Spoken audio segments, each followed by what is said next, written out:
Good afternoon and welcome to the November 21st, 2011 meeting of the Parks, Recreation, and Community Services Commission. I will proceed with the roll call. Commissioner Scarpetian? Here. Khan? Here. Patrick? Here. Sharkey? Here. President Rottfogel is absent. In light of President Rottfogel's absence, a President Pro Tem needs to be elected for today's meeting. I will now entertain nominations. I nominate Mr. Khan. Okay. Do we have a second? I'll second it. Oh, go ahead. Second. Okay. Okay, and I'll take roll call. Commissioner Scarpetian? Yes. Khan? Yes. Patrick? Yes. Sharkey? Yes. And Rottfogel is absent, so Commissioner Khan will be President Pro Tem. And I'll go ahead and read my report. The agenda for the November 21st, 2011 meeting was posted on the bulletin board outside City Hall on Tuesday, November 15th, 2011. Item 2, introductions and presentations. 2A, presentation by Club Jam.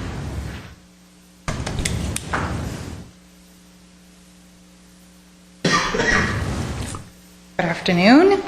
My name is Gaina Devudians, and I'm the director of the after-school program called Club Jam.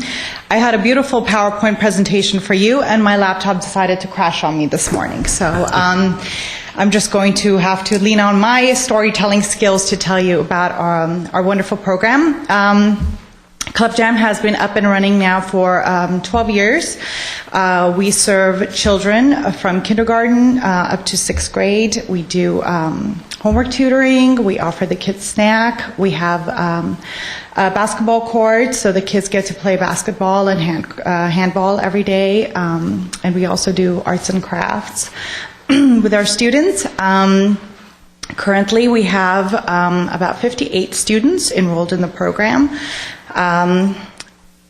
We serve more than 100 kids every year, and it is a program that I believe is greatly needed in our community. We serve the low-income families. I've had everything from kids who have lost their housing and have been homeless for a while, to kids having run away from home, where parents did not know where they were, and they came to us, and these were our students. So we were able to help them. So we are so very much involved in these children's lives and making a difference in their lives, most definitely. It goes way beyond what even our reports show. Every year we do get CDBG funding for our program. And every year, over 85% of our students improve in their schoolwork. So that's one of our biggest goals, is to help tutor the students and help them to improve in their schoolwork. But what we do and the way we touch these children's lives go even so much further and beyond what our reports show. So in incidences like this, when families are struggling and they lose their apartment and are in a homeless shelter, and the parents come and say, can the kids still come? Of course, absolutely, please. They need to be here even more. You know, to students whose parents have been in comas for a while, and then the parent passed away. And this little boy came to me and said, my daddy died. So to pull this child in my office and to say, you know what, forget about homework, you and I are just going to sit in my office and play board games today, and just to be able to just give them whatever it is that they need at the moment. This is how I run my program. This is my vision. It's not just, okay, the kids are here, we need to help them with their homework. It's whatever they need, whatever we can provide for these kids, we will go ahead and do so. And recently, actually, on Facebook, I had some students who are now 21 years old get in touch with me and send a message and say, Miss G, I can't believe I found you. And I just wanted to say thank you so much. And this one student in particular is in college now. And she said, had it not been for Club Jam and had it not been for your love and your support, I have no idea where I would be now in my life today. Your program, and you get a big credit of me being in college now, you know, because of your program and the love that you gave, I was there with you rather than being out on the streets and getting into trouble. I was doing my homework and ensuring that I would have a good education.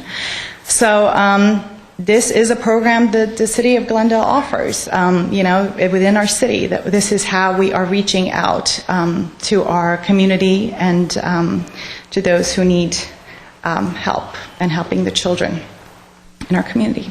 If you have any questions for me. Yeah, questions? Sure, go ahead. Where is your program located? We're located on 1130 Roberta Avenue. It's northwestern side of Glendale. We're across the street from Thomas Jefferson, and we work very closely with the principal and with the teachers. That's actually how we get most of our students. Either the principal will walk the parents across the street and say, your child needs to be here, or the teachers who see the students struggling will tell their parents to come and enroll their kids in our program because they see that how it makes a difference. Great, thank you. Sounds like a wonderful program. You said this is a city program? Well, we get CDBG funding. CDBG so, funding, yes. okay. And how long has this program been in existence? Since 1999. 1999? And where do you get your rest of your funding? We do charge a small tuition to those who are not low income. It's only $20 a week, and also through donations and other grants. Okay, great. And how do they get a hold of you? People at home, if they want to call you. I can give them our phone number. It's 818-547-1160. Great. Thank you very much for coming Thank you today. so much for your time. Thanks. What's next? Item 3, commission staff comments. So comments? I don't. Staff? Okay. Item 4, oral communications. I don't have any cards. Item 5, consent items. 5A, approval of the minutes of the commission regular meeting held on October 17, 2011. Do we have a motion? I'm here. I move approval of the minutes. I'll second it. Commissioner Scarpetian? Yes. Patrick? Yes. Sharkey? Yes. Rob Fogel is absent, and President Pro Tem Khan. Yes. Item 6, business agenda. 6A, action items. At 6A1, motion to cancel the December 19, 2011 regular meeting of the Parks, Recreation, and Community Services Commission. I'll make a motion to cancel the meeting. I'll second it. Give staff a break. Commissioner Scarpetian? No, I'm just kidding. Yes. Patrick? Well, I'll vote you. That was me. Commissioner Patrick? Yes. Sharkey? Yes. Rob Fogel is absent, and President Pro Tem Khan. Yes. At 6A2, we have a motion providing feedback to staff regarding the programming schedule at the Adult Recreation Center. Yes, President Pro Tem Khan, if I might do a brief introduction. Recently, we've been receiving questions regarding the programming at the Adult Recreation Center and questions about how much time we allocate to different activities. So we thought it would be prudent to make a presentation to the Commission and see if there was any particular feedback that you might have regarding our programming schedule. Sure. So I'm going to invite Julianne Levine to come up and make the presentation.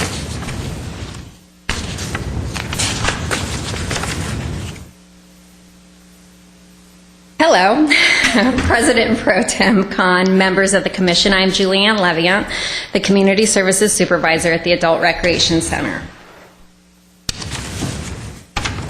If you have driven by the Adult Recreation Center since Friday, you would have noticed that grass has gone in on the Phase 2 of the Recreation Center project. We are so excited about the programming opportunities that can take place at the Adult Recreation Center in Central Park and the opportunities for collaboration with the library, local businesses, senior organizations, youth organizations, and more. I am here today to present to you the activities and programming we currently have at the Adult Recreation Center and would like to request your feedback.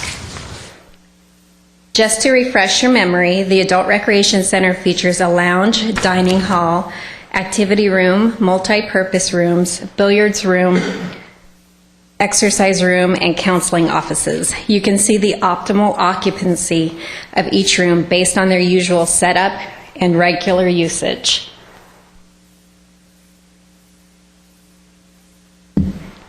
The rooms featured on this slide are the multi-purpose room, the dining hall, the upper courtyard, and the activity room.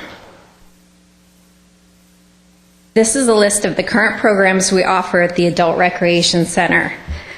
Programs and activities take up most of the time the facility is open for seniors throughout the day.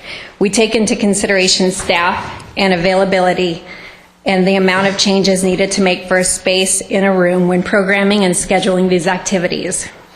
If you notice, programming is funded through 3 different agencies: Glendale Community College, Community Services and Parks Department, and the County Nutritional Meals Program.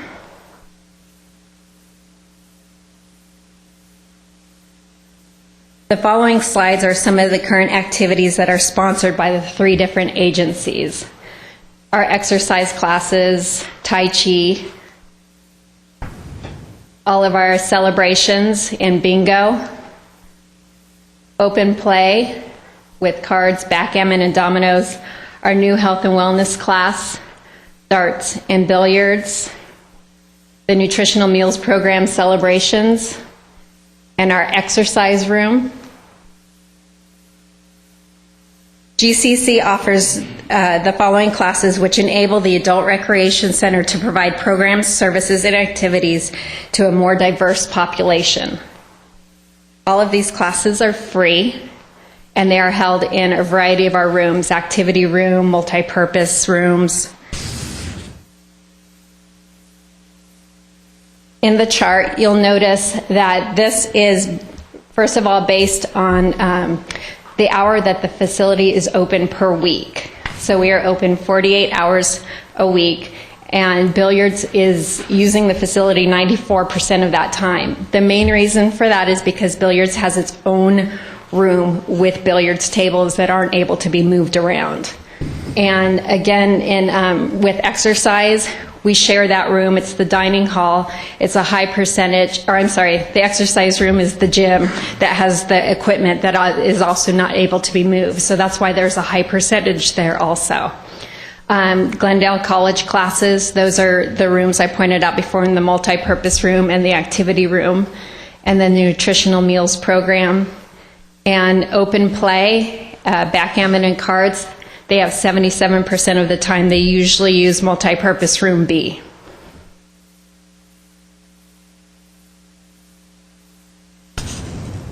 So that is just a table chart of basically what was on the pie chart to show you what usage is going on during the week. This is the number of people per day per class and why it's changed in the past few years. Muscle toning with weights, we are now using the dining hall, which has more space, and we are able to offer more classes such as Zumba Gold, the 4th one down. We weren't able to offer as many because we had a smaller area and we had to, we didn't have as much time. So now we have our exercise classes in the morning and then set up for the dining program. What is Zumba Gold? Zumba Gold is Zumba for seniors. So it's called Zumba Gold. So a lot of fitness instructors will get certified in just regular Zumba. Some will get Zumba Gold, which can teach to seniors. And then Tai Chi has always been popular, and now with the grass going in, we are excited to open our Tai Chi garden again. Strength and wellness, we have a class that just started, so we're able to offer a lot more exercise classes. The open play, the backgammon and cards, a lot of the time, the number, during construction, some of the participants went to other locations because we had to close down the inside and the outside facilities. And when the facility reopened, some of the people came back and some stayed where they were comfortable, where they went during the construction. So that is why that number has dropped a little bit. But now we're able to offer table tennis after the meals program. And then the billiards has always been popular, but now since it has the dedicated room, The exercise room we have now that's new, we didn't have anything like that before. And then all the rest is the Glendale Community College classes. And we were able to offer more classes there, introduction to computers, film appreciation. We only had 2 classes at the old facility. And now we're able to offer these free classes through Glendale Community College. And the nutritional meals program, we got a bigger facility, so more meals. And this is just a chart based on the numbers we just went over. And it shows the different years in the different colors. And at this point, we would like feedback from the Commission with regards to existing programming and the possibility to include any other programs or activities that the Commission would like to see or suggestions made to the Commission from members of the community. Okay. Thank you. And I'll turn to my colleagues to... Yeah, the only feedback I ever heard was the exercise. There wasn't enough space, but I see you moved on that and added that. That's the only thing that I've ever heard about, that they wish there was more. Yeah, our exercise space. classes are very popular. We have 2 every morning, Monday through Friday. That was very encouraging that you just said that. So, and the bill, what seems to be, is it too many people play billiards? No, it's we just wanted to present, since phase 2 was closing with the okay. grass. So, we just wanted to make sure we were going in the right direction and wanted feedback from you and, to kind of let us know. Are you getting requests from the public about things that are not being offered? We get requests from the public, but we usually are able to create something, like if they request a bridge club, we offer them a room to do that. So we usually accommodate most requests like that. So there's nothing that we're really... Because I haven't really heard anything. Okay. I haven't received any comments, and it seems like you are covering a wide variety of bases and something for everyone.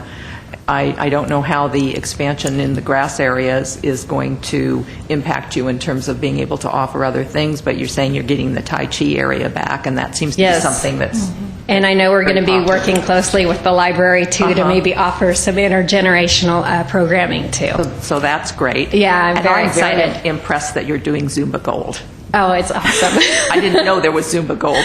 I'm Yeah. very impressed. Fridays, 8 o'clock. Right?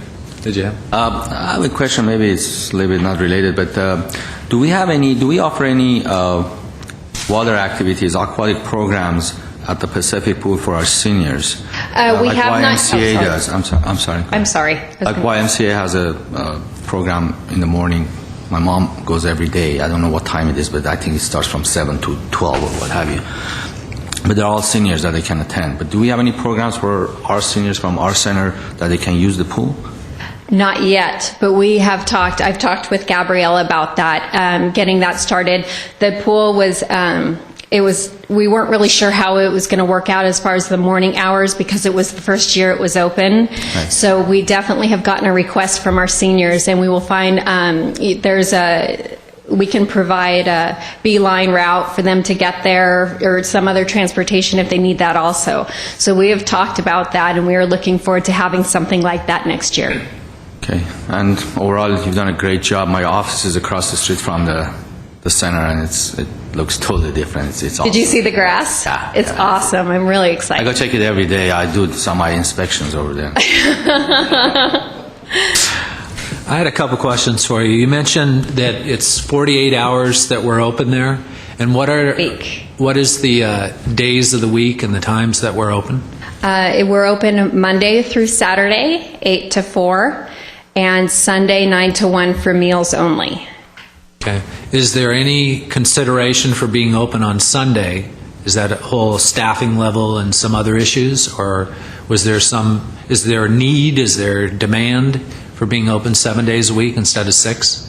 I don't know if there is a need on Sunday. There probably is. I know that we're looking into new hours right now, into expanding our hours in the evening to welcome, once the seniors leave, to have a community center and have more things go on. So once we look into that, this is a perfect example. On Veterans Day, we opened and it was busy. People were there. We didn't have the classes, we didn't have the meals program, but people came. And so that shows me that possibly on a day that we are closed, that there could be that turnout also. So we do have rentals on Sunday, and that's a big part of our revenue.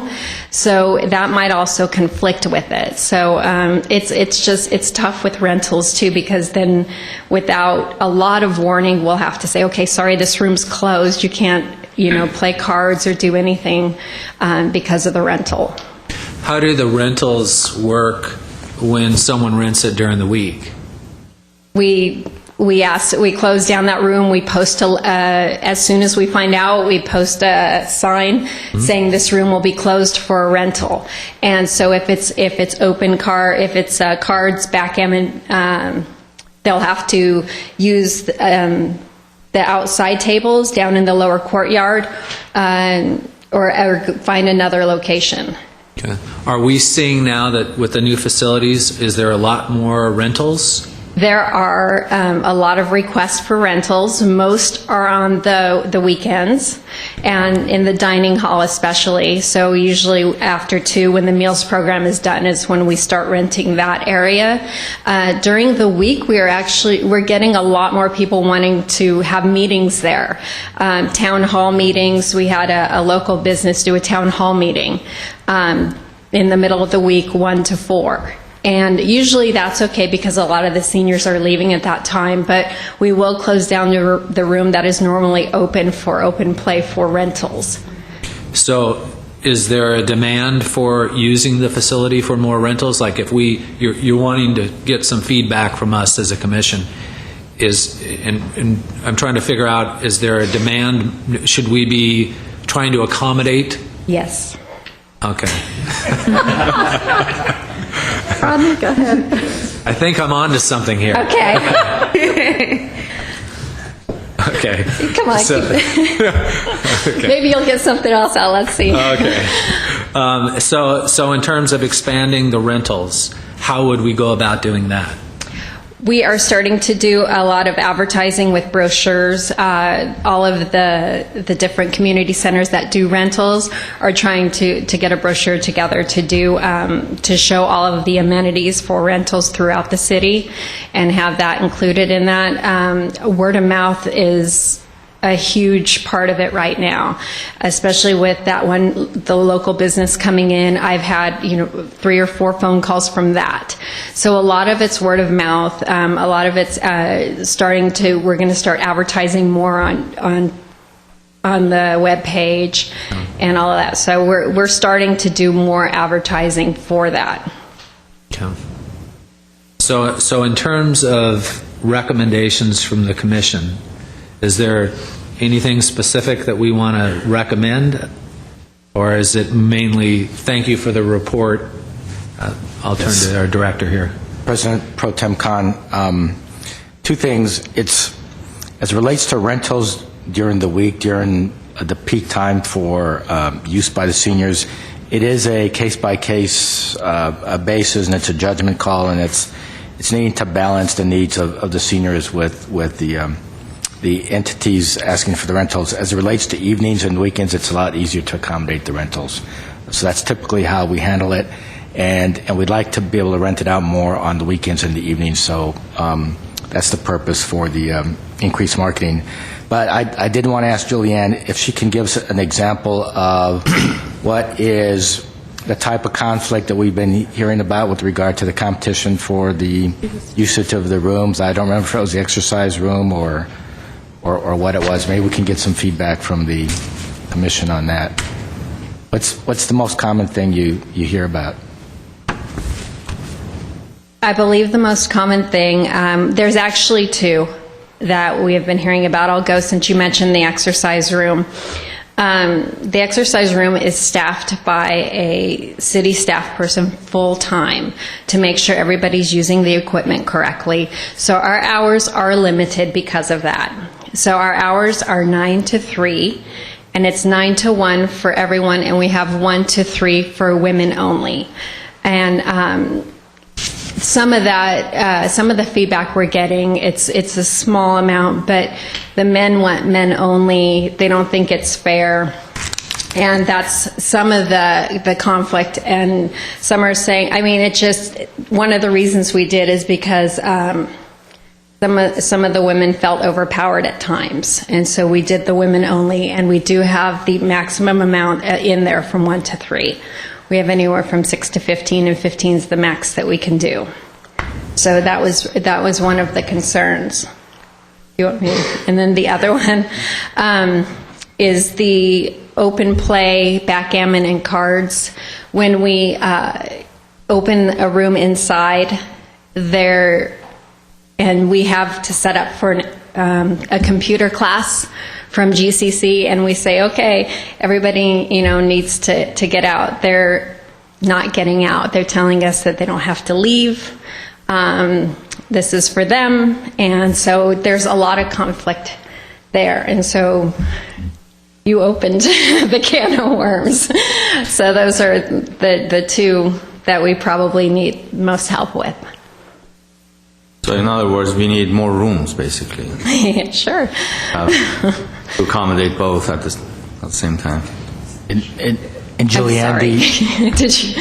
and the number of college classes we offer in collaboration with the college at the ARC, is that number going to continue, or is it going to drop off with the college's budget, or do you have any sense? Well, the college, they are no longer having their winter and summer sessions, so it's mainly fall and spring. So once those classes are empty, we open those rooms for open play. But again, we also try and get them for rentals too. But anytime we're not having them for anything, they're available for open play. You said the weight room is only open when someone is there full-time to staff it? Yes. Is that a policy decision? Is that in terms of if we kept it open longer but didn't have a staff person instructing? Yes, President Pro Tem Khan, it's a department policy and a city requirement from our risk management office. Unfortunately, we did have a major accident prior to being able to staff it full time, and so we won't open it unless we're able to staff it. So the weight room or the exercise room, or the one with the machines, is open from 9 to 1 for everyone and from 1 to 3 for women. How many women are actually in there during the 9 to 1 hours? Approximately 5 between 9 to 1. So some do go in during the hours. How many are in from 1 to 3? 6 to 15. It 6 to depends on the day. Yeah, but from 1 to 3, it's utilized. And how many men from 9 to 1 use this facility? Is it always full? It's about 55 for the exercise room, I believe, daily. It's 15 at a time, and then they rotate. It's always full, though. It's always full. Yeah, it's always in the full. mornings. That's the problems I've been hearing. Not enough. Boy, that's a tough one. Yeah. Got a couple of tough issues there. You see, the staff, the person that's there is a full-time staff person? Not full-time, but I mean, it's a part-time staff person, yes. Okay, and their hours are allocated? They were not originally, because this came recently, having to staff it because of the incident. I see. So they were not allocated. Okay. And how many hours do the backgammon and the other games, are they pretty much all day? If they're not giving it up for the computer room? Is there any way I can go back to it? I'm sorry, I should have looked at the percentage. It's okay, you didn't know what you were looking at the time when can I do it, or? Mm-hmm. Okay, thanks.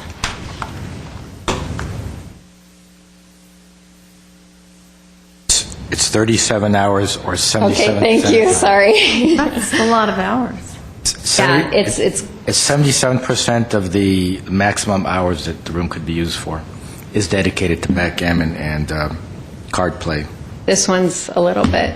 It doesn't sound to me like the problem is how many hours. It's when the room is rented and the hours are changed, getting people to leave that room so that the people that are paying to rent it can come in and do their class or their meeting or whatever. Correct. And I just know that there is such a need for meeting rooms in this community. I'm sure it hasn't gotten any better over the last 8 years since I left, but maybe, well, better because we now have the Adult Recreation Center, but Yeah, we're getting a lot of referrals from the library, but too. not, Yeah. there's just not a lot of meeting rooms, and so the need for meeting rooms for rental is really, really high. So the problem is that you now have these rooms for rental, but you can't get the people that have already established themselves playing whatever game they're playing to recognize that they need to leave when it comes time for the rental people to come in. Right. And Julianne, are the schedules posted like on the doors on a daily basis? Yes. Okay. Yes. And then, like I said, when we have a rental, we post a sign as soon as we know that that room is going to be rented, saying that this room will be closed from this time to this time due to a rental.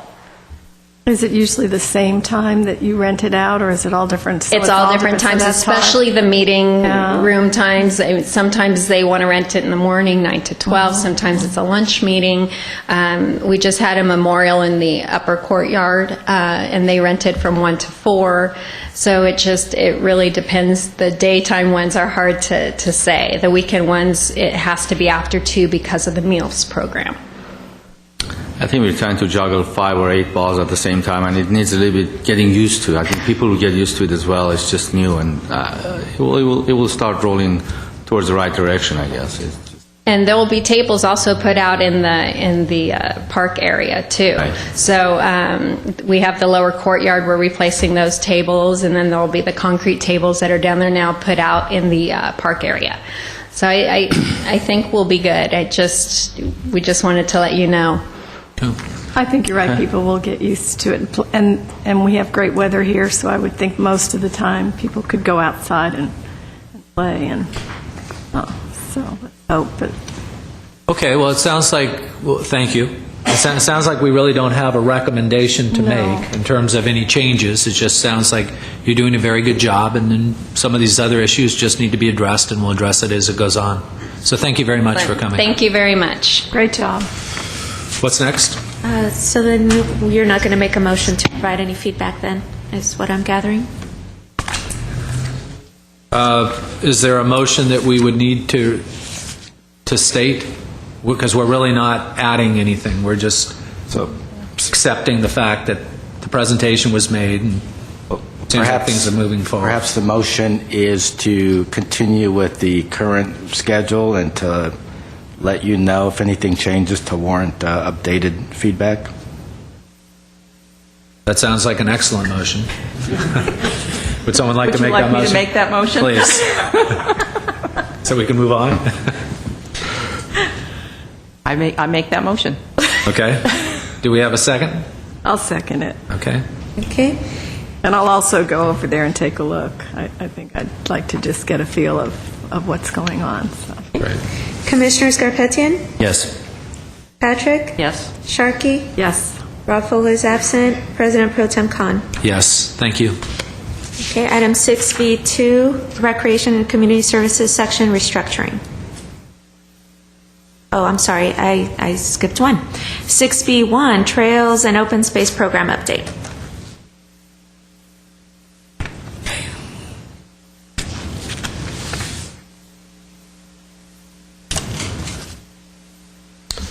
Good afternoon, President Pro Tem Khan, members of the Commission. I'm Mark Sturdivant, Senior Analyst for the Department, and I'm here today to provide you with an update on our Trails and Open Space program.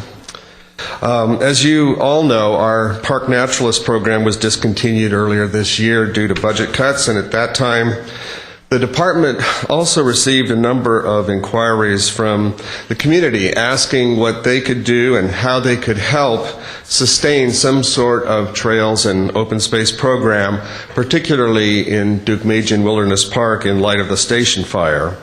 And we sat down and discussed the situation, and what we decided was this: we would attempt to offer a limited trails and open space program based almost entirely on the participation of community members. This would be not be a program in which staff would go out and lead hikes and put on campfire programs. Instead, the activities would largely be run by volunteers with our supervision. It was not meant to replace the Park Naturalist program, but rather to provide a different approach, which would give the community a chance to show us how much they really wanted to participate. And after 5 months, I'm happy to report that the community has not let us down. Whether it's serving as volunteers to help us organize activities or turning out to participate in the activities that we're offering, the community's been with us all the way. Currently, we envision 6 different community-based activities as part of our Trails and Open Space program. They are restoration, interpretation, gardening, trail maintenance, the native plant nursery, and the trail safety patrol. Some of these activities are already underway, some are just getting started, and some are still in the planning stages. But I wanted to take a few minutes to let you know a little about each of them. Perhaps the centerpiece of our Trails and Open Space program is the habitat restoration work that we are doing as part of our third Saturday Wilderness Workday. As I believe you know, every third Saturday of the month, we offer the community an opportunity to come out to Deukmejian Wilderness Park and get their hands dirty. We plant and water native big cone spruce, coast live oaks, and California sycamores, and we also spend a good deal of time removing invasive, non-native plants that tend to want to drive out the more desirable native species. These photos are from our October 22nd workday, where we had over 70 volunteers, parents and kids, working with us. And as you can see from these photos, the kids really do have fun out there. And we think that's valuable for several reasons. First, they're helping us preserve and restore the native habitat, which is good for the park. Second, we're getting them away from their TV sets and their computer screens and out into the nearby great outdoors, which is good for them. And third, we're teaching them a conservation ethic, which we hope they'll carry with them into adulthood, which we think is good for all of us. And we're actually playing around with some ideas to give our restoration team an identity all its own, the Deukmejian Dirt Dogs. These are a few ideas for the Dirt Dogs logo, and once we settle on a logo, we're going to put that identity to work and really try to nurture and grow our restoration team. Interpretation is the second activity that we're doing on a volunteer basis. We know we have a lot of people living in Glendale and the Crescenta Valley with expertise in things like botany, geology, astronomy, and history. And we know that many of these folks are willing to share their knowledge with others. These are people who work at JPL or teach at Glendale College. And so we're reaching out in all directions to tap into that resource and to give these experts a platform from which they can share their expertise. Back in August, the Burbank Sidewalk Astronomers led a stargazing party for us at Deukmejian that attracted 120 people. And last month, Dr. Jim Adams from the USC School of Pharmacy led a medicinal plant hike that we capped at 50 registrations, but it still ended up having 55 people participate. So already we're seeing that these interpretive programs have proven to be a big success. One of the lesser-known volunteer activities at Deukmejian is actually gardening. We have a small band of intrepid gardeners who work in the landscape areas of the park to do weeding. And in the not-too-distant future, we hope to organize these folks into a regular gardening club that can really help make a difference in the developed portion of the park. Trail maintenance is another activity that is just getting started. These photos are actually from last Saturday, where a hearty band of Sierra Club members ventured out on a very cold and blustery morning to work with some other volunteers on a section of the Rim of the Valley Trail that was grown over and washed out by the rains after the station fire. We had not included trail maintenance as an official trails and open space activity until last Saturday, but I'm pleased to report that the effort was a big success, and we were able to clear and grade about 300 feet of trail in a single morning. So we will be formalizing our trail maintenance crew in the very near future. At this point, we're not looking to build new trails, but we do want to ensure that our existing trails are safe. And now it looks like we will have a team in place who will be dedicated to making that happen.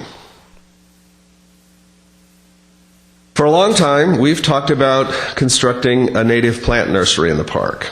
And the Parks and Open Space Foundation has applied for a grant which, if awarded, would provide the funds to build the nursery.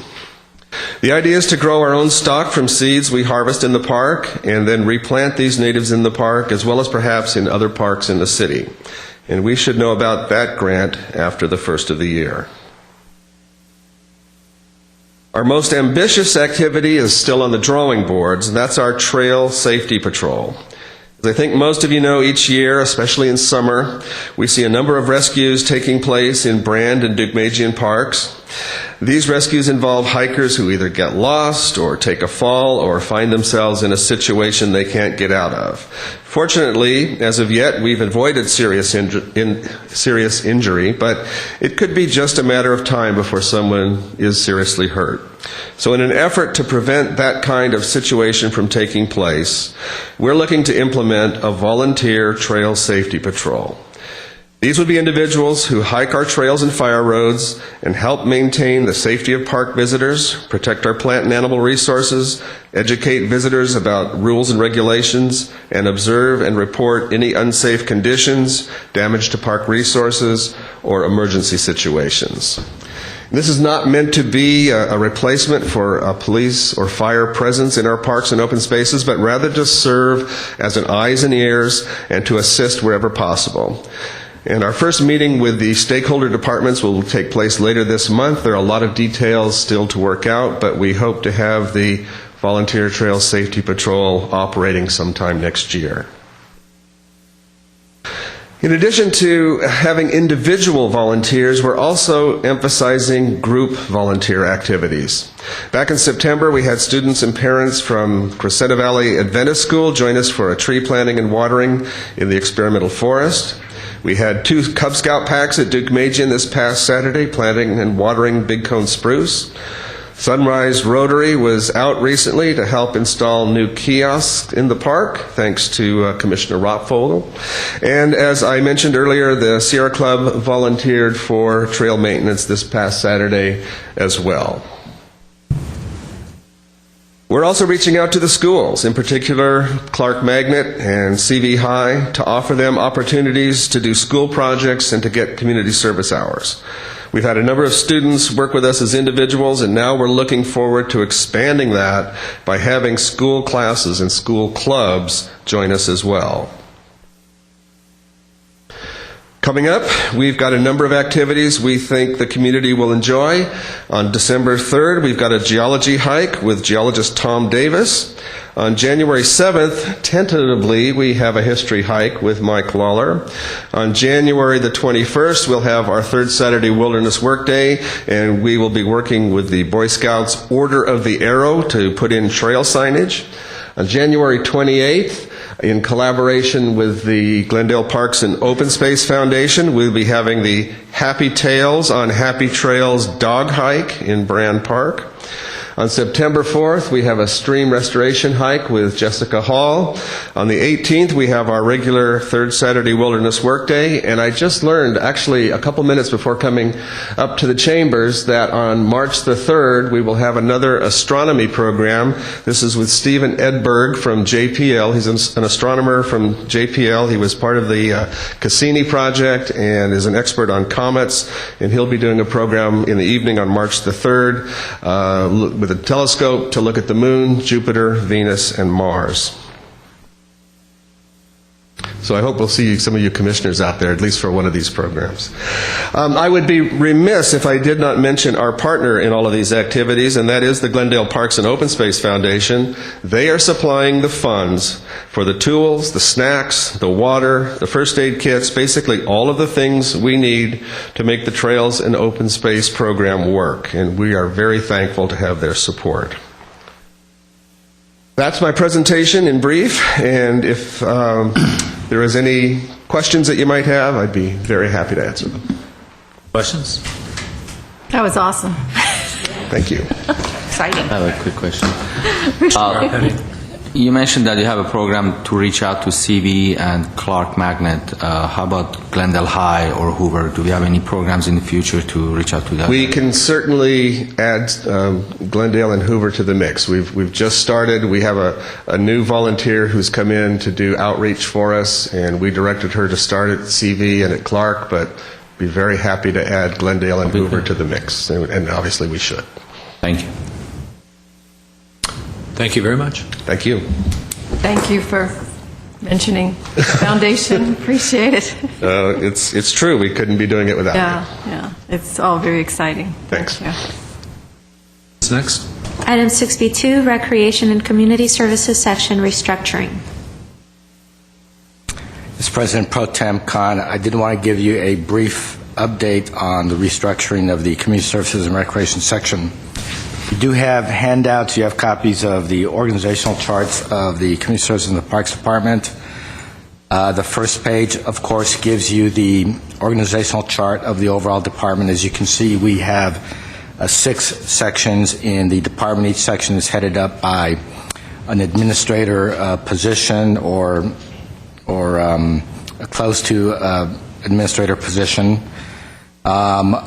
As it relates to the Recreation Community Services section, the second page will depict the current organization, or as it was last month, where we have the Community Services Administrator position that was being filled by Joanne Vendito as the acting administrator. And then the 3 main units under that section were the Human Services Unit, the Recreation Programs and Facilities Unit, and the Customer Service and Event Services Unit, and then a brief description of what was entailed in those units.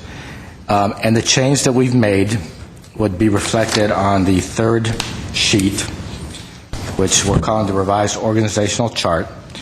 What we've decided to do is to suspend or freeze the administrator's position. So right now the plan is that we would not fill that position, and probably not now and not for the next couple of years.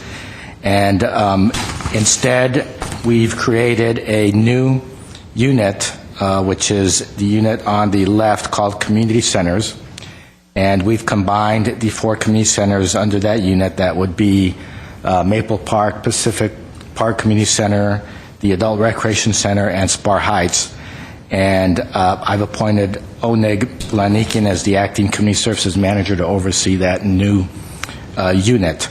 The other thing we've done is that I have transferred the human services programs, which is primarily youth and family services and the senior programs, and realigned those programs with CDBG and homeless, so that all the social service programs are in the same unit, which you'll see a couple of pages back. So the new structure of the Recreation Community Services section is the 3 managers, Oneg, who will be in charge of the community centers, Joanne Vendito, who remains in charge of the recreation programs and recreation facilities, like the sports complex and all citywide sports facilities. And then the unit that remains intact without any changes is the customer service and event unit headed up by Ross Ferris. And these 3 managers will report directly to the director, so they will not be reporting to an administrator position as we had previously. And if you remember, the last administrator we had was Brittany. So since Brittany left, we haven't filled that position, and I don't plan to. So the following pages show the new units under the Recreation Community Services section. Again, the recreation programs and facilities, headed up by Joanne. And then the next chart is the community centers unit, headed up by Mr. Bolanikian and the 4 community centers. And then the next page is the customer and event services unit, headed up by Ross Ferris. And again, that comprises the civic auditorium, contract classes, and facility rentals. Then the last page would be the revised CDBG/Human Services section, headed up by Moises Carrillo, Senior Community Development Supervisor. And we've transferred senior services and youth and family alongside CDBG and homeless programs, because there are a lot of synergies and similarities between those social service programs and the social service programs under CDBG and homeless. So those are the changes that we've done. So have we, in terms of the reorganization, have we eliminated positions, consolidated positions? Do we have the same number of positions? How does it work? We're one position less. We haven't eliminated the administrator's position, but we've suspended any recruitment and filling of that position. And instead of utilizing that position, we've decided to utilize a community services manager position to head up the new community centers unit.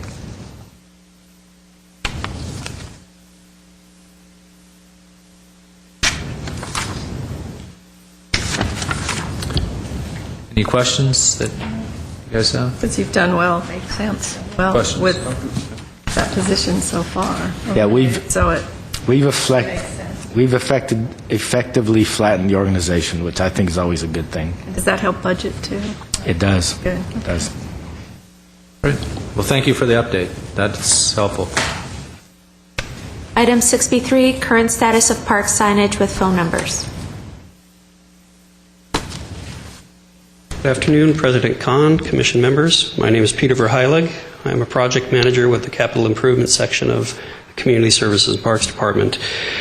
Today I'm here to just give a brief report based on your questions at the last Commission meeting regarding rules and regulation signage and the ability of the public to be able to report non-life-threatening emergencies in the parks, especially after hours. And as it turns out, the department has been inventorying the signage in its parks, and so when Emil brought this to us, we were able to inform him that we have already started the effort. The parks have been inventoried to a great degree, and the planning department has engaged the services of Hunt Design, and that was in the fall of last year, and they are developing like a general sign standards package that has not been approved by council yet, but they are moving forward to get that approval. And what that would allow us to do is to develop new rules and regulation signage for the parks that would be consistent throughout, so that the public would be able to recognize it as a city signage instead of having different designs everywhere. I also contacted Neighborhood Services, and they informed me that they do already have a 24-hour phone line where people can report problems. That is advertised in various publications and is also on the city website. They already do handle some limited traffic about parks issues, but we discussed with them the ability of having our parks number forward to, or traffic to the parks number forwarded to that 24-hour line after our department is closed, nights and weekends, so that if people are calling to report an issue and they're calling our phone number, it would go to that 24-hour line. What we need to do is develop a protocol so that when calls come in, they can quickly determine if it's really an emergency that requires calling staff in, or whether it's something that can be handled with an electronic service request for staff to handle when they get back on Monday or the following day. Let's see. And I've also contacted Information Services because currently I believe our department just has a voicemail that takes messages after hours. But what we could do is establish a phone tree where we could either give the public an option of leaving a message, being transferred to 911, or at least getting direction to call 911 if it's a life-threatening emergency, or to be forwarded to this 24-hour call line. The final issue that has to do with this, the sign standards that Hunt is developing, is that it's only the very recent parks that have rules and regulation signage, and specifically have signage that has the park's phone number on it. The bulk of the parks do not have this, and so what we'll need to do is work with Hunt to develop a sign vocabulary and retrofit the existing parks with this signage. And we'll also have to develop signage that's specific to the park, because each one has different regulations. And, you know, our mini parks, for instance, don't allow skateboarding, but we couldn't obviously have that at the skate park. So we'll have to work with them to develop signage that's custom to each park. And at this time, I'd like to entertain any questions. Sorry. All our signs for different parks will have the same basically design and logo, and it will be all uniform throughout the parks with different rules and regulations, but they can say that this is the sign for parks of Glendale, basically.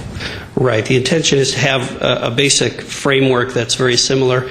And, for instance, if you've been to Adams Square, you'll know that there's a rule sign there that's very specific to that site because of the art of the streamlined modern design.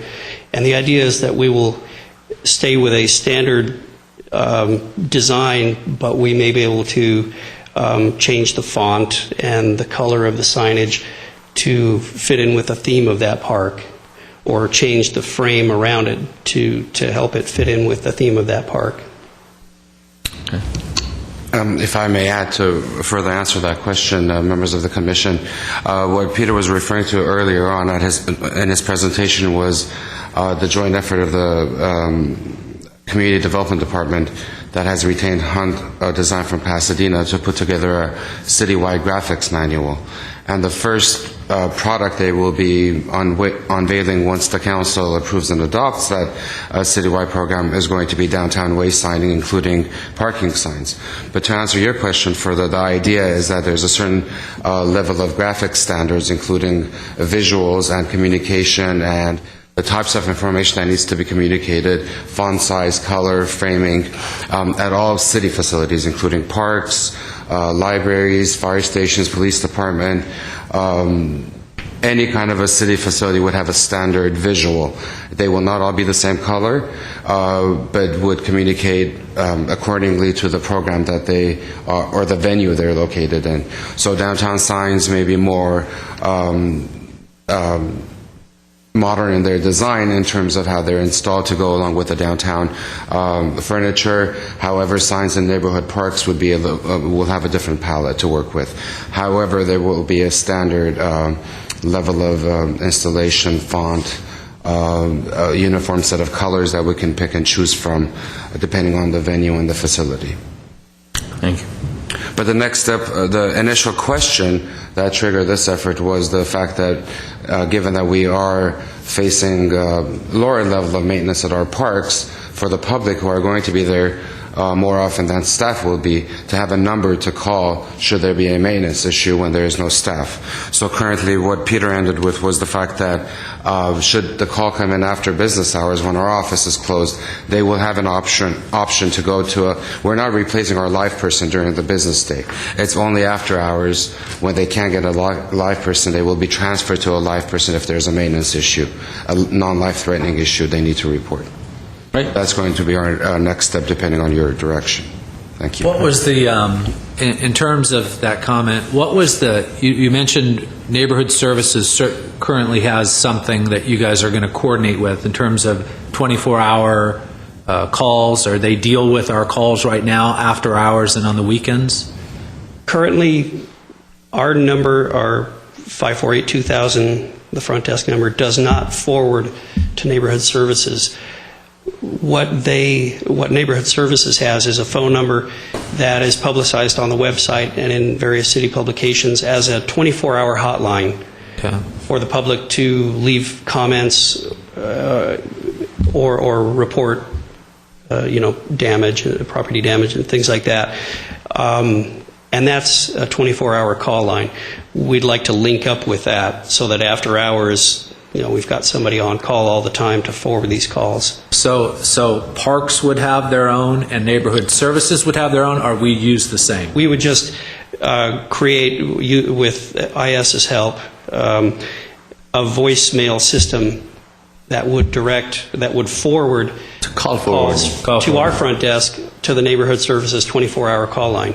Okay. And then we need to work out a set of protocols with those operators so that they know if this happens, page so-and-so. If this happens, just issue an ESR. Okay. That makes a lot of sense. So, Sounds reasonable. yeah. That's great. Thank you. Thank you very much. Great. Thank you.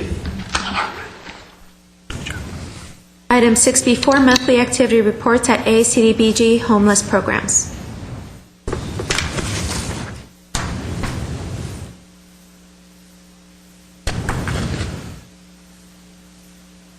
Good afternoon, Commissioners, I guess Pro Temp Khan and Commissioners. My name is Moises Carrillo from the Community Services and New Human Services section. I just wanted to report rural general about our CDBG plan and not go into too much detail, but I think you've had a chance to look at some of the numbers that we've had for CDBG in the past years. Have been pretty constant except for 2010, 2011, when remember there was some cuts from the federal government.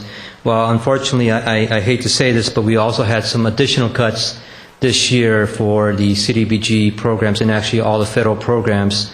The CDBG, we were projecting a 10% funding cut, but this year we do have a proposed cut of 14%, and that may be a little higher depending on what the final number is. So these numbers that I'm showing you actually are some older numbers. Staff did present the plan to the City Council last Tuesday with the caveat that the numbers are fluctuating and changing for the next fiscal year, 2012-2013. But as you'll see, the CDBG program is one of the programs that is operated here with the Community Service and Parks Department along with the Emergency Shelter Grant Program. The home program is operated by the Housing Authority, although it's part of the City HUD plan for consolidated planning, so we're all actually in one plan. Next slide, please. Just to talk a little bit about the CDBG funding plan, right now it is projected to have $2.8 million in CDBG funding. Again, however, that was with a 10% funding cut, and we do look at probably a much lesser amount, about $2.6 million for this coming next fiscal year. The social services, which a lot of agencies here in the community rely on, as well as our department for some senior programs and youth programs, including police department youth programs, was budgeted about $535. However, that's again being reduced to approximately, $408 to approximately $381,000. So again, we're looking at a $64,000 funding cut there, and that's certainly very significant because our agencies in Glendale are certainly already there's not a lot of funding out there for them right now in the private market, so it is certainly a cut to our community services. Capital neighborhood improvements, which generally do reflect our park programs, our park projects, has a pre-designated amount of 1.6 for not only next slide please, for our own city projects, but also code enforcement, the Palmer Park Improvement Project, and 2 loan payments, one for the Pacific Park Community Center project, this is the last year of that loan repayment, and that money will be freed up in 2013, 2014 for any new capital improvement projects. The newest loan is for the SH Whole Hope and Compassion Center. That's for the Emergency Shelter and Access Center that is operated by Ascensia, and that is a $2 million loan, which currently is budgeted at $245,000 for the next 10 years as a loan repayment for that project. Total estimate about $1.6 million. Again, we have to adjust these figures down the road to the figures we get from HUD. Just one slide back, please. One of these, certainly RFP is coming up for our proposals for our agencies. I did talk a bit about that, but I just want to mention it for the public. These are non-designated funds. These are open to the public, and these are funds that are available for the community. And we do want to make just a quick announcement that proposals are out now as of last Friday, and the agencies and departments are eligible to apply for the social service funds. And the agencies, community agencies, are allowed to apply for the capital improvement funds. We're estimating $210,000 in CDBG funding for the capital improvement projects for nonprofits, and that's certainly a reduction from the previous year of $332,000. So it certainly makes an impact on our agencies. There is a mandatory RFP process for this. There is a meeting next Tuesday at the Pacific Community Center for any community agency that wants to participate. They must attend. This is a mandatory technical assistance meeting.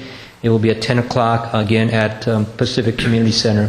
And proposals are due, I believe, December 22nd, just right before the holidays, so we'll have plenty of cheers about that. But it's unfortunate the schedule just worked out for it to fall on that day. But we do want to let the public know that these are certainly opportunities for any nonprofit to apply for any CDBG funds.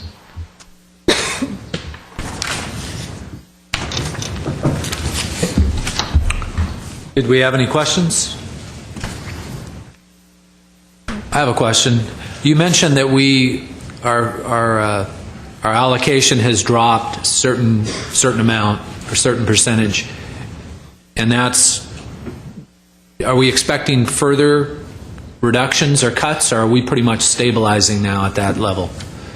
Commissioner Khan, that's hard to say. It depends on the congressional, I think it's really depending on the elections, whether or not that's going to have any further cuts. So right now we expect to have this cut. We did have a 17% cut last year, so it's already been 31%. A third of our block grant funds, a third of overall discretionary funding has been cut. So I don't know how much more they can slice the pie there, but it really depends on next year's election and then again on the, just like all budgets, depending on how revenues are coming in and how funding priorities are made. So we hope to keep this at this level for now. Okay, thank you very much. I'm sorry. Yes. The administration fee, that 20% of entitlement, planning, programming, management, and oversight, that goes to our department? It goes to our CDBG and homeless section. We actually operate two programs. One is the CDBG program, and the CDBG administration also pays for the supportive housing program, which is about a $2.2 million program. So our staff overlaps and does the homeless program. So it's actually just two sections of the department, the homeless section and the CDBG section. But those funds are in our department. Okay. Okay, thank you. Okay, thanks. Next item is 6B4B, Workforce Development. If I'm, President Pro Tem Khan, if I may, before that, we do have an update on what we're calling the homeless demonstration project. I'd like to ask Yvette or Manny to spend a couple of minutes reporting on that. We actually have a pretty significant update. I think last time we reported on this project, we were talking about a local program, which would be a new model that we were proposing to the county and to the Los Angeles Homeless Services Authority to allow us to operate our own 50-bed winter shelter program in lieu of the regional 150-bed shelter, which is open to everyone, and we get a number of homeless persons converge onto our community to use the Glendale Armory. We had We were lucky enough to make a report to both the Burbank City Council and the Glendale City Council. Both councils committed general revenue funds to this project, which I think is very significant. Yvette was able to locate some emergency shelter grant funds and a new funding pot from HUD, and Yvette was able to figure out a way that we could set aside some housing vouchers so that we would actually be able to house families once they went through this local winter shelter program. And the only missing piece was we couldn't secure location. All of the outreach that we had done and all of the churches and service organizations that we had spoken to were not willing to open up their gymnasiums or their assembly rooms for this purpose.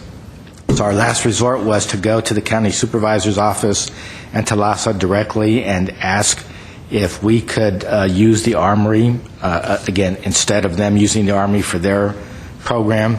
And the last meeting we had with Supervisor Tonovich, the city manager also came with us to give us more clout. And we're happy to report that they approved Glendale using the Armory for our 50-bed shelter in place of the 150-bed regional program.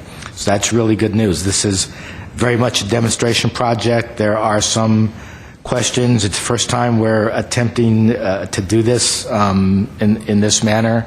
We have a nonprofit organization, Urban Initiatives, that's going to be working with us. They will operate the program. We will continue to partner and collaborate with Ascensia, formerly Path Achieve. They will do the outreach, so it's very much a partnership and collaboration. There's going to be some rough edges. We're probably still going to have a number of homeless persons thinking that they can come and use either our local program or thinking that it's the same program we've always had, where there aren't any expectations on the part of persons using the shelter, just to learn that there are expectations. Persons entering our local program will be expected to agree to avail themselves to be case managed and to develop a plan and follow that plan, again, because the ultimate goal is to house these families. We do have a cadre of pre-identified families based on the vulnerability index that Yvette's been talking to you about. And so we do have families identified that are prime candidates for this local winter shelter program and to be housed. And with that, I'll turn it over to Yvette.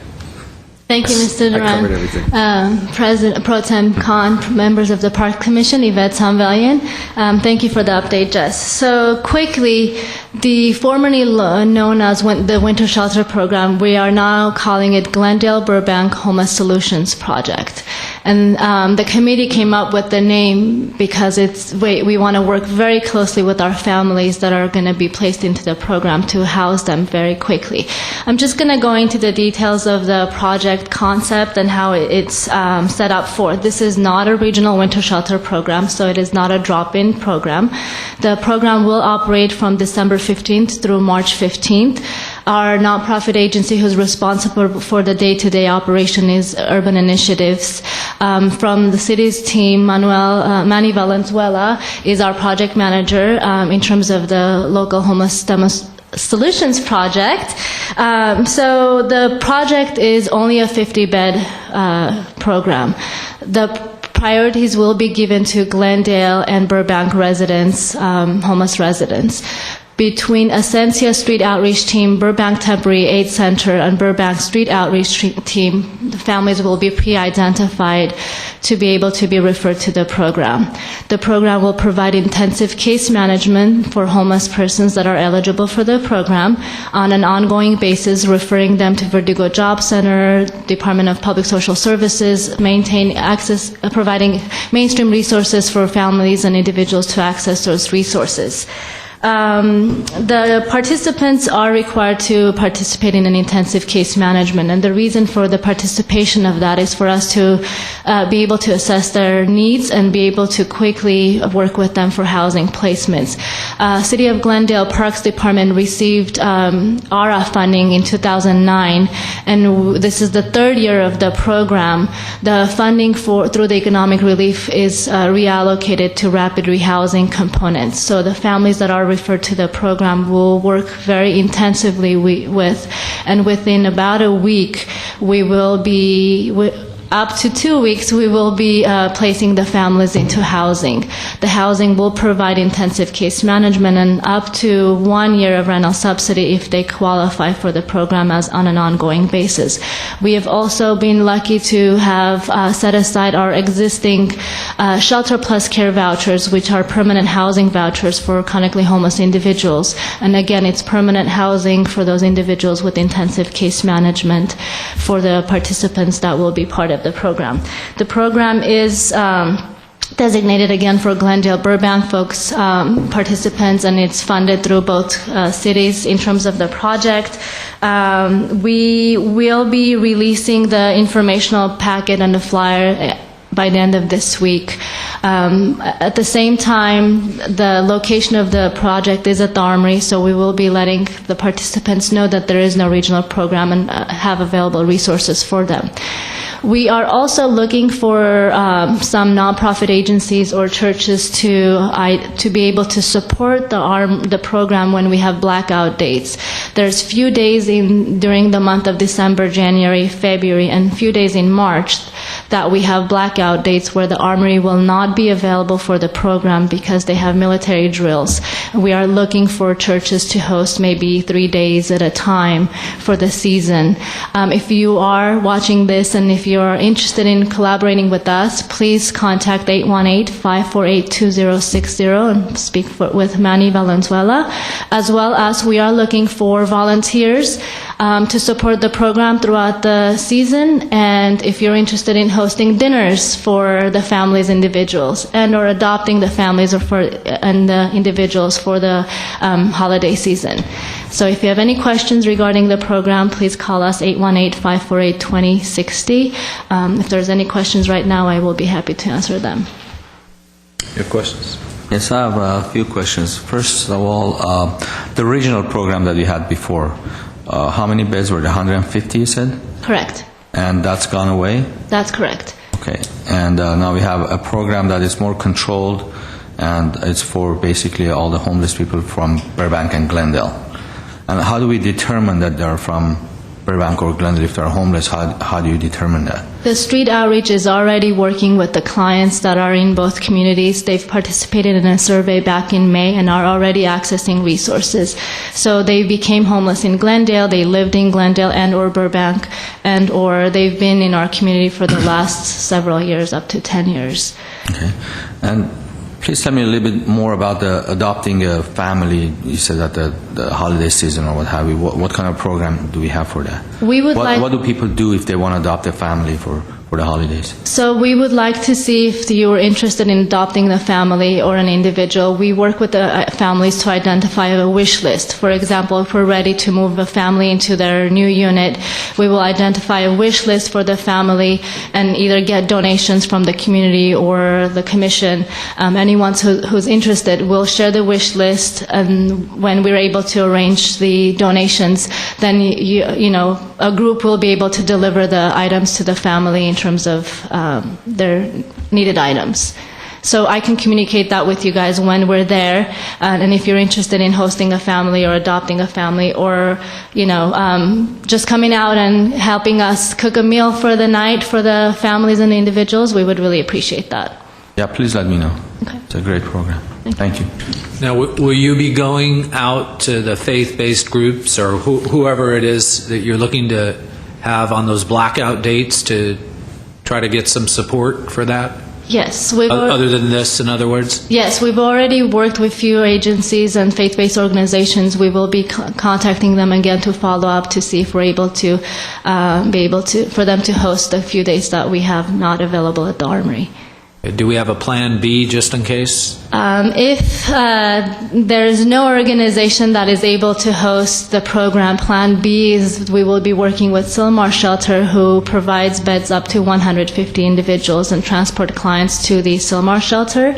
The other idea is for us to graduate our families as we are getting closer to the blackout dates as quickly as possible, and have only few minimal number of persons that we will be working to transporting to a different program. Okay, great. Thank you very much. Oh, I'm sorry. Yes, I just want to ask about the fact that we're going from a regional large number, 150 people, down to local 50 people. And is there a plan for dealing with the group that you were talking about that may not realize that our program has changed and will show up at the door to be let into the shelter only to be told that they don't qualify? How are those people going to be handled? We Essentia, along with our team with the city, has been working with the community and the homeless clients already to inform them that there is no regional winter shelter program. This is a different a program that's designated with intensive case management. If they're willing to participate, they have to go through the survey and complete through Essentia's program and be referred to this project. We will be issuing a press release later this week to again inform everyone we don't have a regional winter shelter program, as well as we will not be part of the 211 regional info line system, which is typically where you call and you get shelters available in the community, along with LASAs or county divisions are aware that we will not be hosting that program. However, we will provide and have available shelters and resources for clients that do in the event come up and at the Armory looking for resources. And if we have a bed available, we will accept them to the program, but if we are full and we're at capacity, we will make the appropriate referrals. Okay, I'm just concerned about people showing up at the Armory and being told that they don't match this program, and then them spilling over into the Adult Recreation Center, the library, the downtown, and not being able to be admitted to some shelter someplace so that then they just stay in our area. And is there any way of handling that? Commissioner Patrick, that's a very legitimate concern. Again, this is a demonstration project. We are going to have to rely on the police department to help us controlling that. We are developing flyers that we will be distributing for those that are already beginning to congregate in the area to explain very clearly what this shelter is and what it is not. So if it's not the shelter they think it is, they can move on to the more traditional shelter. And so we're just going to have to rely heavily on our outreach teams and our police department.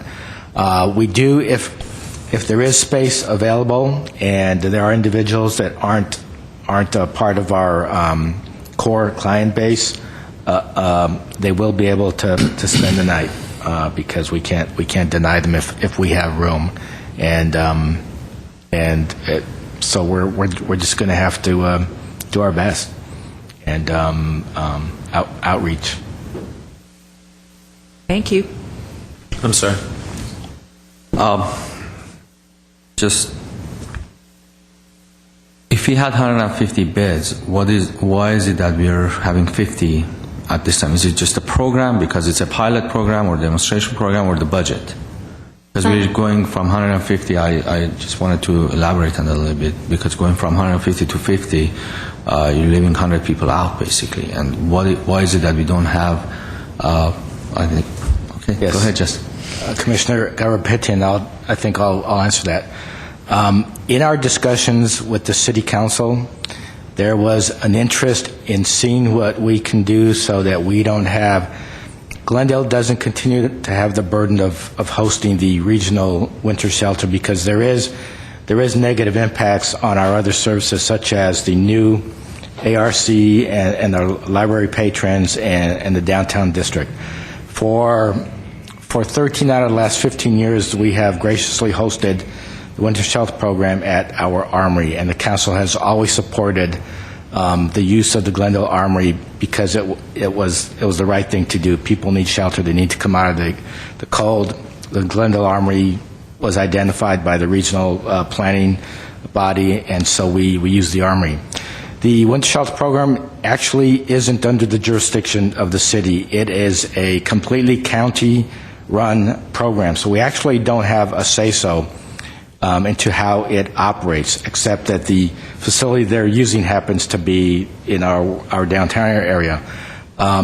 But of course, it was always in their interest and in the city's interest to work together and to cooperate, and so we always have. So actually, last year we submitted the same proposal to the county that Glendale is interested in operating its own local 50-bed program in place of the 150-bed program. And last year, the county supervisor's office and LASA indicated that they were very interested in working with us on our local model, but last year they couldn't do it. They were already too far along in the planning for the regional program. So we had 1 year to work out, to continue to communicate with the county supervisor's office and with LASA, and to smooth out our program model and to talk further about it and flesh it out, to have time to put all the pieces together except for the location. And finally, they were willing to work with Glendale and give us an opportunity to try our 50-bed program. I think the reason they're interested in it is because if it works, potentially it's something that could be emulated in other communities. You know, maybe the thing to do is these smaller 50-bed programs in more places rather than a 150-bed program in 4 or 5 places anyway. That's our hope. And the other thing that happened this year that was different was I think there was only one organization that answered LASA and the county's request for proposals to run winter shelters. The traditional participant service providers were not willing to submit proposals and continue to operate these programs. So that gave the county a further incentive to go ahead and work with the city of Glendale, because the other potential was it could have been our 50-bed shelter or no shelter at all at the Armory. So that's basically the way it worked out this year. Okay, so in the future, if you have more demand from homeless people who lived in Glendale or they are Glendale or Burbank residents, basically, is there a way to expand this program to make it a 70-bed or 80-bed or 100-bed? Do we have the facility to do that, or how does that work? Commissioner Garapetian, a lot of it would depend on the funding. We are funded only for a 50-bed shelter at a cost of about $150,000. So, for example, if we wanted to expand that to 100 beds, we'd have to come up with another $150,000 or a total of $300,000. So it would depend on the availability of funding sources, because we're doing it on our own, and it's not part of the county regional network. We're not receiving any funding from LASA. Whereas if it were LASA's program, they would be funding it 100%. So we're totally self-dependent on our own, and that's why we can develop our own guidelines and give preference to Glendale and Burbank residents, because we're not depending on LASA for anything except the use of the Armory. Thank you. So that number 50 came because of the budget we can afford right now to have 50-bed program. Yeah, and 50 seemed like a manageable number for a demonstration project for the first time out. So we have a lot of lessons to learn. Hopefully they won't be real painful ones. But again, we thought it was time to try something different. And Commissioner Garabedian, if I may expand, just a quick note, the purpose of this program, again, is to work with our existing chronically homeless that have been utilizing the winter shelter year after year after year, and they're still on our streets, to work with them very intensively to place them into the housing programs. So then next year, hopefully some of our clients are already in housing programs, and it'll be available for others in terms of the project if it's successful. That's great. Thank you. Very encouraging. Thank you. Thank you very much. What's next? Item 6B, 4B, Workforce Development.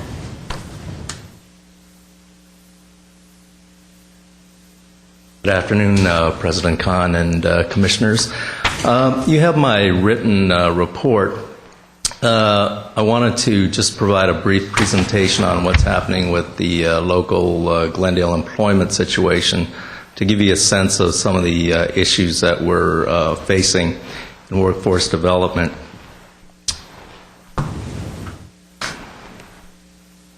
Go to the next slide. The unemployment rate's currently, at least for September, 10.7%.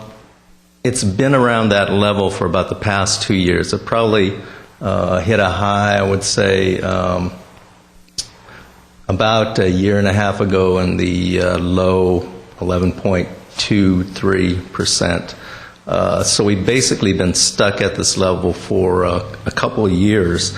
By comparison, prior to the recession, we were more than half that level. So currently we have about 11,000 Glendale residents that are considered unemployed. The next slide, please. Part of the problem is we're 2 years into this recovery and the jobs just haven't come back. We lost 8.8 million jobs in the U.S. During the recession, which was about 2 years. But during the recovery period, we've only gained back about 2.3 of those jobs, 2.3 million of those jobs. Unfortunately, we're in a recession. I think economists categorize recessions into about 4 different categories. We're in what's called a balance sheet recession, and unfortunately that's considered one of the worst recessions, pretty similar to the Great Depression, where a lot of deleveraging has to occur. There was so much debt that people, corporations, governments took on. We're in the process of reducing those debt levels. So McKinsey & Company, a consulting firm, has done an analysis, and they believe to get back those 8.8 million jobs is going to take another 5 years, which is pretty discouraging information at this point. Ironically, U.S. corporations are enjoying record profits at the same time we're seeing all this unemployment. They have about $2 trillion of cash that they're holding on their balance sheet. But unfortunately, they're not hiring. And can I have the next slide? Part of the reason for that is that we're seeing minimal economic growth hovering around the 1% to 2% level nationally. Of course, we have the budget problems that are being debated right now in Congress with the huge budget deficit that we're facing on a national level.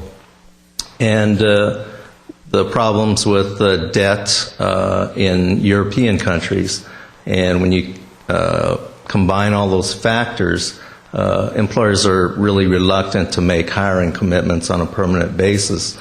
Another big problem that we're facing in the U.S. is a skills gap, and that's one of the prime things in workforce development that we're looking at. There are currently 3 million job openings in the U.S. that are unfilled, but there are 14 million unemployed people, and yet those jobs are still going unfilled. Have the next slide. Some of the areas that are experiencing the skills gap are healthcare, information technology, also entertainment. McKinsey's pointing out that in a couple years we'll have a shortage of 1.5 million college graduates. Michael Dell, the CEO of Dell Computers, tells an interesting story. If he had 100 job openings for network engineers, he'd painstakingly have to try and find them one by one because we just don't have those qualified people, that many in this country. If he was to put out a job announcement for 100 warehouse workers, he'd have 10,000 people around his building in one day. And so that gives you a sense of part of the problem that we're dealing with in this country. Next slide.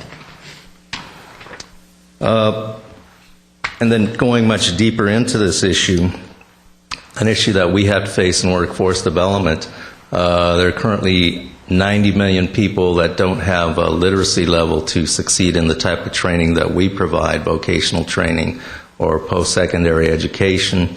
We're continually seeing people enter into that area, 1.2 million dropouts per year, and projections are that by 2018, 50 million of the jobs that will be created will require that 60% of the workforce have a post-secondary education. So we're running into a real problem in terms of the skills gap. Locally, our largest industry in Glendale is healthcare. We also have a very large education sector and a growing entertainment sector. And those are areas that really need highly skilled, well-educated workers, and they're running into problems. I was just meeting with an animation company that is going to be hiring 80 new workers, a lot of technology-based workers.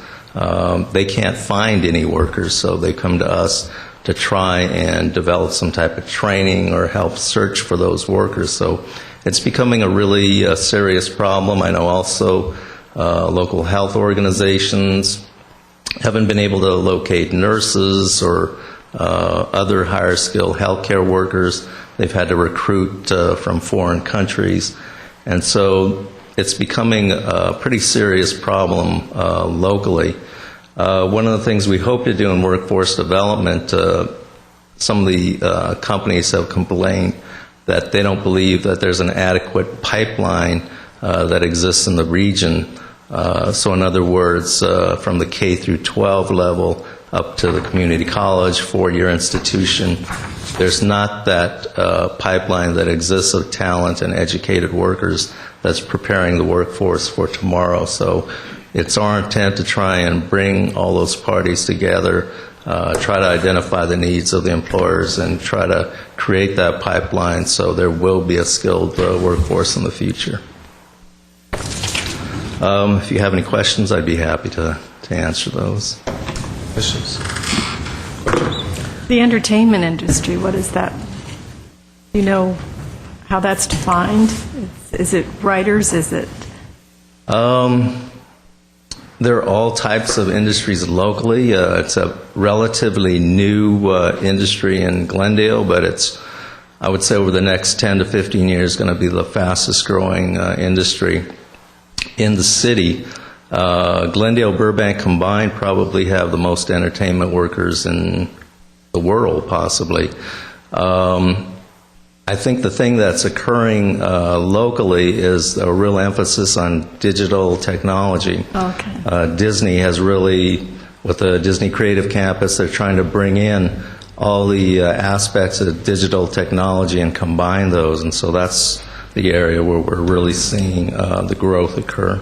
Okay, thanks. So most of the jobs available out there, that 3 million jobs that it's out there and it's not being filled, is computer programming related and healthcare, like nursing related. I would say those are the most prominent, yes. Most prominent. Unfortunately, we don't have a big information technology industry in Glendale or Burbank, but those are very high demand areas, high demand jobs right now. Okay, thank you. Thanks. Thank you. Item 6B4C, Park Services. Pro Tem Commissioner Khan, Commissioners, my name is Gary Morello. I'm the Park Services Administrator. This time of the year, we don't have a lot of projects going. We do have a couple. Mainly our effort is going to cleaning up after windstorms and more recently the rainstorms we've had. And that'll probably continue through February or March, that ongoing cleanup. But we do have two projects. One's completed, one is left starting in about the next week or so. One is the ball field maintenance that we've done for all of our ball fields for fall ball, winter ball, that they are starting October 16th. They started, the fields became available then, and we've been detailing the fields out and using the decent weather we still had to get growth and make the fields nice and playable for the players. The other is Arbor Day. We installed, or we've received about 80 trees, and they will be going in the ground in approximately a week and a half. And then the people who donated all those trees will have their pictures taken with Bill McKinley in front of every tree that they bought and they donated to the city. And we will be finishing those up usually about the second week of December, and Bill takes those pictures before Christmas usually. If you have any questions, I'd be glad to answer. Otherwise, here you go. Nice ending there. Any questions? Thank you very much. Item Item 6B4D, Recreation and Community Services.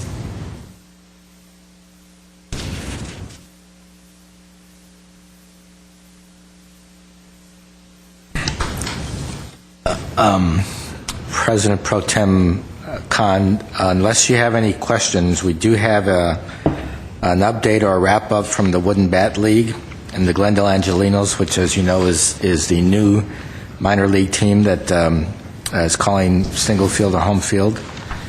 And then we have our customary status on Civic Auditorium revenues. And that's it, as it relates to community services and recreation. Okay. We do have a speaker card. Tony Riviera, if you can come forward.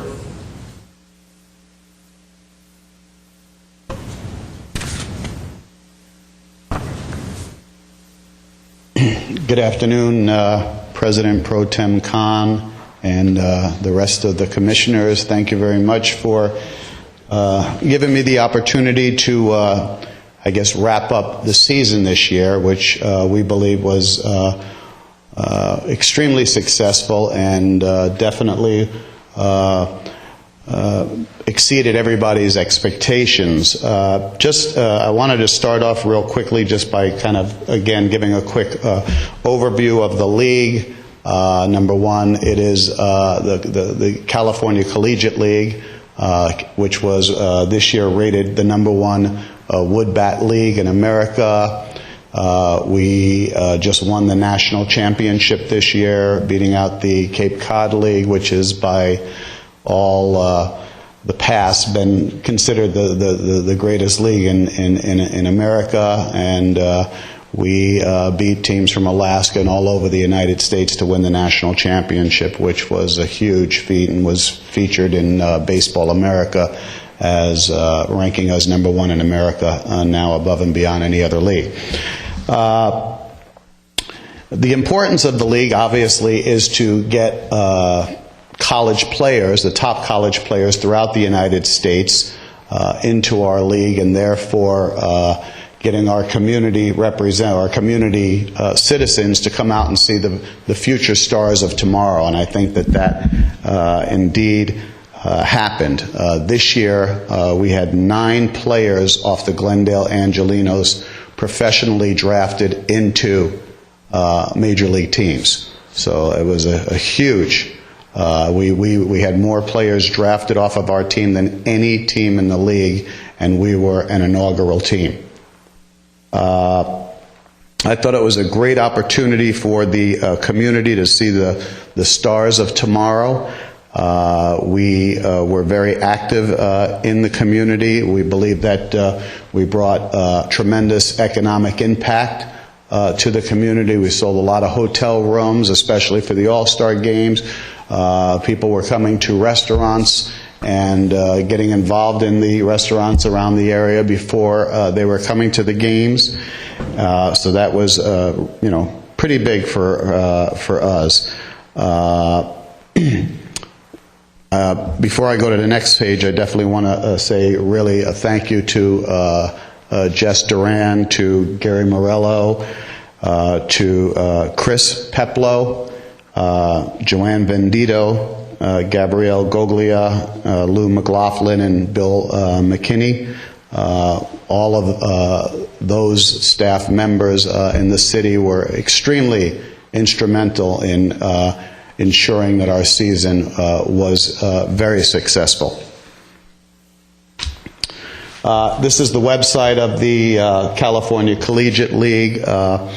I think it's important to point out that we do have 7 teams. We are now going to be adding an 8th team out of Menlo Park in Northern California. And one of the teams is owned by Major League Baseball, and another team is owned by Mike Sosha, who is the manager of the Los Angeles Angels of Anaheim. I thought that the players were very involved in the community with Little League. We went to many Little League events. In fact, we invited a lot of Little League members, including to the All-Star game, where they would take the field with players before the beginning of the game and the Star Spangled Banner. And so they felt very, very involved in that. We did an instructional camp at the YMCA this year, where our players not only taught players fundamental of baseball, but they actually ended up square dancing with the kids, which was definitely a sight to see.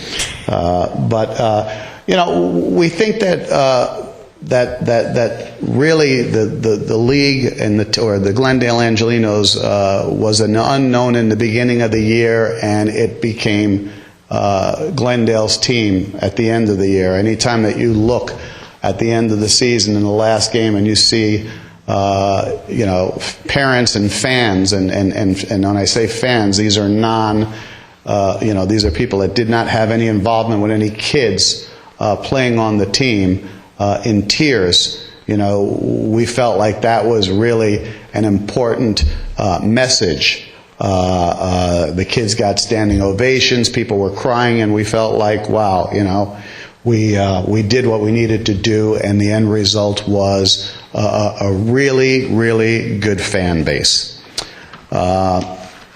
As you can see, we were putting our schedules into the Glendale News Press on a weekly basis in order to you know, keep the community involved with what we were doing. We spent a tremendous amount of money in the community on advertising our weekly games, and every week we took a different ad out. It was the same ad, but you know, we switched and gave them the schedule for the week. The times, we also you know, gave free ice cream out to the kids that were coming in. You know, a percentage off of burgers. So we encourage them to not only come to our games, but also go to the Glendale News Press to see what was going on and hopefully read more about the community. And the end result was the first ad that we took out, we probably had that many coupons, a stack of maybe 3 or 4, and towards the last couple of weeks we were, you know, getting quite a few. Our attendance went from approximately, you know, 50 fans in the very week or so to, you know, well over 500 fans. You know, we peaked out at 1,100 fans for the All-Star game, which is a huge, you know, opportunity. I think that I could say without hesitation that Stengel Field had never received the amount of coverage that it did this year with the Glendale Angelinos. We had feature articles all the time, and again, you know, we feel like the press covered us because they saw that those were the future stars of tomorrow. In fact, quite a few of the Glendale Angelinos went to and attended Glendale College this year to be involved in the community college, and I would say that they were very impactful, and they led Glendale College to the championship round, the final round, which has never been done in the 87-year history of Glendale Community College. So we feel like our players not only were involved with the Angelinos, but certainly putting Glendale College on the map, and several of them are now playing this year as well. As you can see, you know, there was a lot of fun in the community. We dressed up the ballpark a little bit. We did a lot of promotions in between innings so that kids and families got very involved. We did, you know, the Glendale Angelino dance-offs with the kids, and we did, you know, running around the bases and dizzy bats, and, you know, we had the Glendale 500 where we had, you know, folks on bicycles racing across the field with capes and baseball hats, helmets painted, you know, so everybody was voting and who was going to win. So it was really a lot of fun. We had our national broadcast that started off. We started getting some really good press on that. We had a national broadcast from Stengel Stadium that was coast to coast. We'll touch on that in a few. As you can see, really great press by the Glendale. We had 9 players selected we had 11 players selected to the All-Star team. Quite a few of them were starters. And what I thought was very significant was we had 6 local players that have played at CV and went on to other colleges play on the Angelenos team. So it was fun to have those kids announced all the time, and they were very impactful players for our team. The California, and back to that was kind of an ad as well, I think, or we just missed it. To the showcase, there were scouts that worked out players that before the All-Star game, and I guess 9, and then we added 2 more players, so it was actually a total of 11.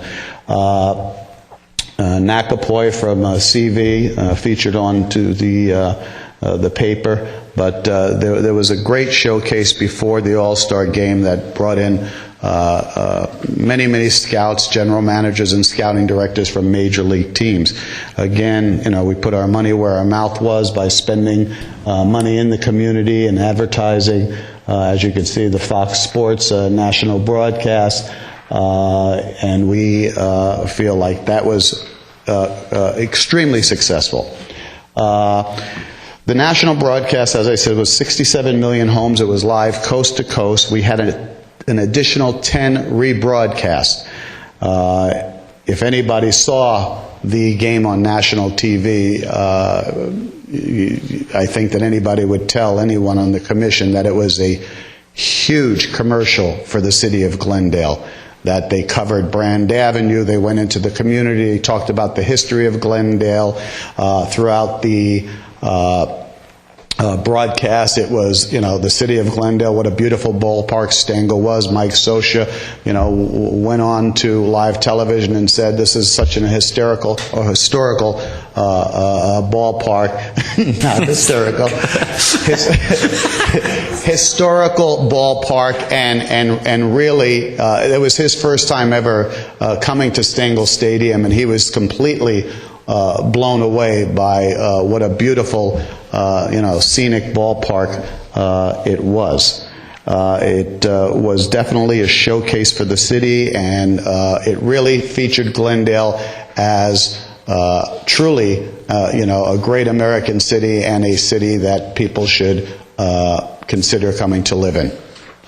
Our opening ceremonies featured David Faustino, who was Bud Bundy on Married with Children, Elijah Kelly, who was the star of Hairspray with John Travolta and is starring in George Lucas's new big World War II movie, Red Tail, that comes out in January. Also sang the national anthem and participated. And James Denton, who is the star of Desperate Housewives and lives about 3 blocks from Stengel Stadium,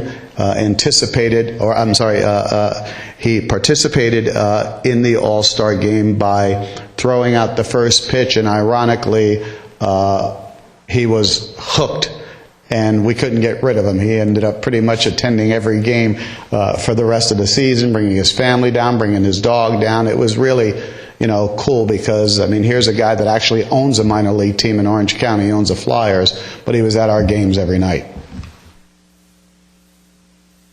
Just another view of the players lining up for the national broadcast, and before the national anthem, everybody was announced. We had over 58 Major League scouts attend the All-Star game for the pregame workout and for the workout, as well as several general managers, national cross-trackers, and scouting directors. Is this going to wrap up soon? Right now. Perfect.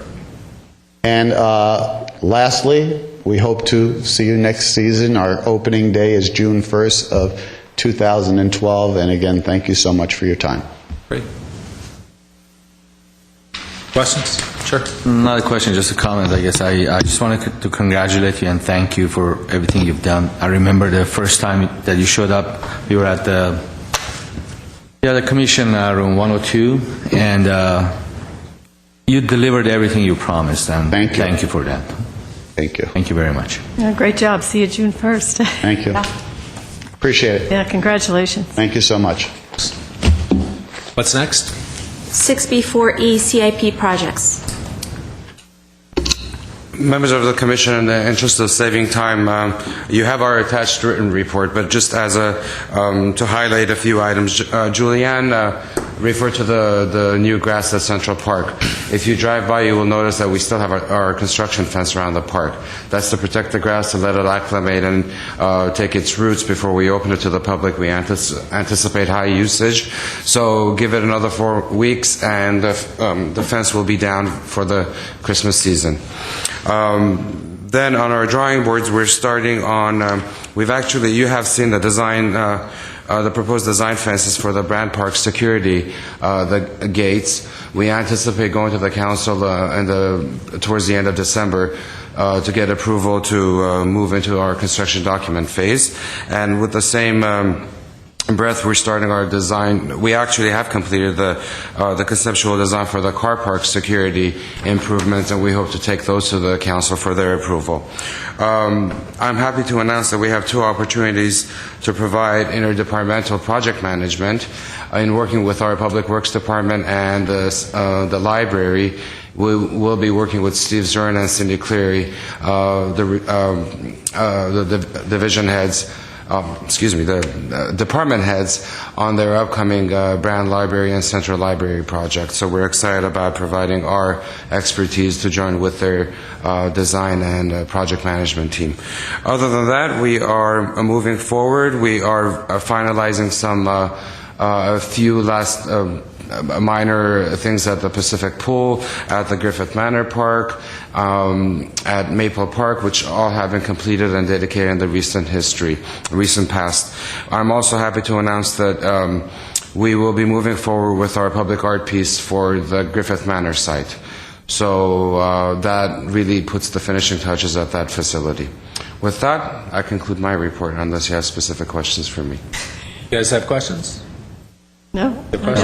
Very nice report. Thank you. Item 7 is written communications, and we don't have any. Item 8, adjournment. Is there anything else anybody has? Then we are adjourned. I just wanted to say Merry Christmas and Happy New Year to all, because we're not gonna have. I wanted to have that meeting in December just for that, but since you outvoted me, That's why you wanted the meeting. Thank you. Thank you. We're adjourned.